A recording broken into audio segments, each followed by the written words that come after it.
આ શ્રેયાંશ કુમાર એટલા માટે અમર બની ગયા, આખું વર્ષ જેને કંઈક જે કોઈ ન સમજી શક્યું એ શ્રેયાંશ કુમાર સમજી શક્યા. આજે પણ શ્રેયાંશ કુમાર, હું અને તમે બધા જ બની શકીએ. પ્રભુના અંતરાય કર્મ તો બધાની સામે હતા, પણ ઓળખી માત્ર શ્રેયાંશ કુમાર શક્યા હતા. આજે પણ કોક કેસરી ચાંદલાવાળા બેન બધાને આંબેલ કરાવ્યા પછી છેલ્લે આંબેલ કરવા બેસતા હોય, આ બેનના અંતરાય કર્મને તમે જો ઓળખી શકો તો આજે જ તમે પણ શ્રેયાંશ કુમાર બની શકો. સવારે જીનાલયમાં વાસણ ઘસવા વાળા બેન બપોરે કોકના ઘરના વાસણ ઘસવા માટે જતા હોય, આ કેસરી ચાંદલાવાળા બેનના કર્મો લઈને જો તમે ઓળખી શકો તો આજે જ તમે પણ શ્રેયાંશ કુમાર બની શકો.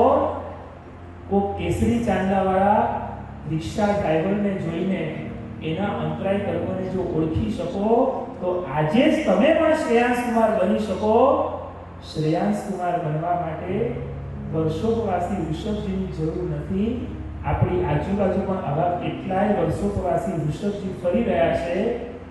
પ્રભુને પ્રાર્થજો, અમને આપેલી સંપત્તિની અંદર આ ઇક્ષુરસના ઘડા જોવાનું સૌભાગ્ય અમને પણ મળે.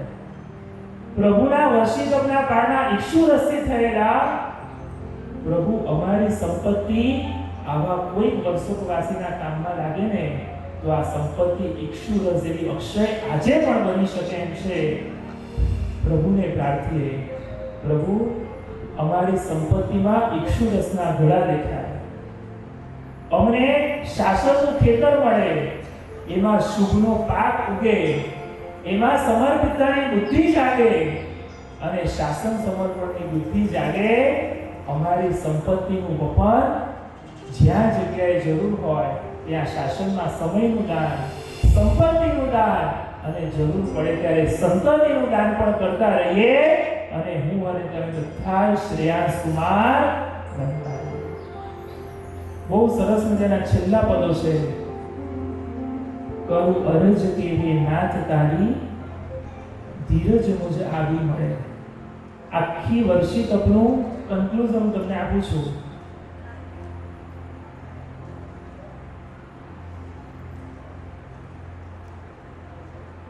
આખા વર્ષી તપનું કન્ક્લુઝન તમારી સામે મૂકું છું. અત્યાર સુધીનું બધું યાદ રહ્યું ન હતું, જવા દો. વાત કરું અરજ કે હે નાથ તારી, ધીરજ મુજ આવી મળે. ધારી સફળતા ના મળે પણ દિલ મુજ ક્યારે ના મળે. એ દિન થકી સુખનો સૂરજ મુજ જીવનમાં ઓળશે કરો. વર્ષોપવાસી ઋષભજી મુજ જીવનમાં લે કરો. જબ ઇષ્ટ વસ્તુ ના મળે તબ સ્મરણ માહે આવજો. જબ ધૈર્ય ધન ખૂટે યદા સ્થિરતા પ્રભુજી અપાવજો. કીધેલ નહીં તપ કીધલો માનીશ હું મારો ખરો. વર્ષોપવાસી ઋષભજી મુજ જીવનમાં લો કરો. બહુ સરસ મજાની વાતો કહીશ. આખા વર્ષી તકનો કોઈ પાયો હોય ને તો એ હતો પ્રભુની ધીરજ. દીક્ષા લીધા પછીના પહેલા કોળિયા માટે થઈને પ્રભુ ઋષભદેવ 400 દિવસની ધીરજ રાખી શક્યા.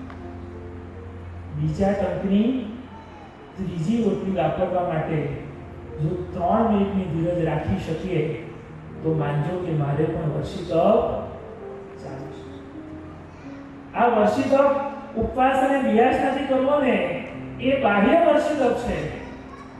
પણ જો ધીરજ રાખી શકો, તમારે એટલું બોલવાનું છે તો મારે વર્ષી તપ ચાલુ છે. બોલશો? તમારે શું બોલવાનું છે? તો મારે વર્ષી તપ. તમારે શું બોલવાનું છે? ભલા શું બોલવાનું છે? બોલો. પ્રોગ્રામ સમયસર પૂરો ન થાય ને ધીરજ રાખી શકું તો ગ્રીન 4 રસ્તે ઊભા હોય ને રેડ લાઈટ ગ્રીન જલ્દી ન થાય ને એ વખતે હું ધીરજ રાખી શકું તો કોઈ આગળ વાળો ગાડીની સાઈડ ન આપે ને એ વખતે હું ધીરજ રાખી શકું તો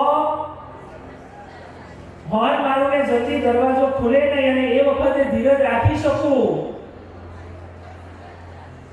એસી ચાલુ કરું ને જલ્દી રૂમ ઠંડો ન થાય ને ધીરજ રાખી શકું, તો મારે વર્ષી તક ચાલુ છે ઘરની અંદર ડોરબેલ વગાડું ને જલ્દી દરવાજો ખુલે કે એ વખતે ધીરજ રાખી શકું, તો મારે વર્ષી તક ચાલુ છે કોકને મેસેજ મોકલ્યો હોય ને જલ્દી ડિલિવર ન થાય અને એ વખતે થોડી ધીરજ રાખી શકું, તો મારે વર્ષી તક ચાલુ છે ડિલિવર થઈ ગયેલો મેસેજ જલ્દી બ્લુ ટિક બતાવે નહીં અને એ વખતે ધીરજ રાખી શકું, તો મારે વર્ષી તક ચાલુ છે કોકને ભણાવેલું કામ જલ્દી પૂરું કરી ન આવે અને એ વખતે થોડી ધીરજ રાખી શકું, તો મારે વર્ષી તક રોજ સવારથી સાંજ સુધી આવું ધીરજનું પ્રશ્નપત્ર આપણી સામે મુકાય છે. ભગવાન તો 400 દિવસ સુધી આ પરીક્ષામાં પાસ થઈ શક્યા.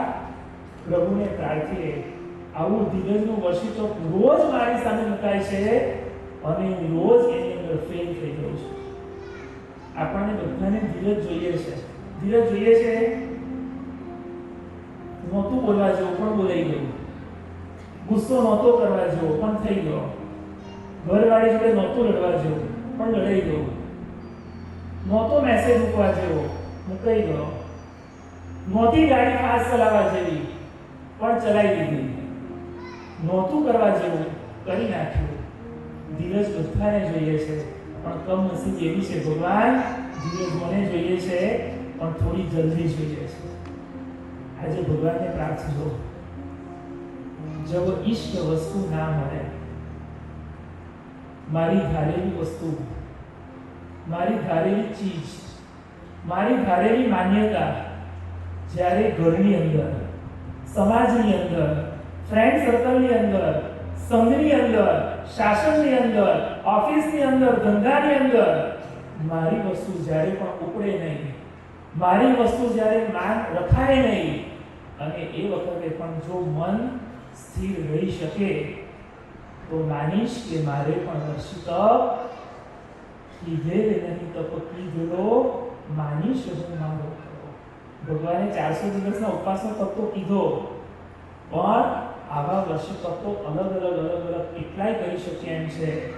પ્રભુને પ્રાર્થીએ, પ્રભુ આવી ધીરજની પરીક્ષામાં હું પાસ થઈ જાઉં ને, બધી જ પરિસ્થિતિની અંદર જો થોડી ધીરજ રાખી શકું તો વગર વર્ષી તપે પણ વર્ષી તપ જરૂર અને વર્ષી તપ કર્યા પછી પણ જો ધીરજ ટકતી ન હોય તો ફરી વખત વર્ષી તપ કરવો જરૂરી.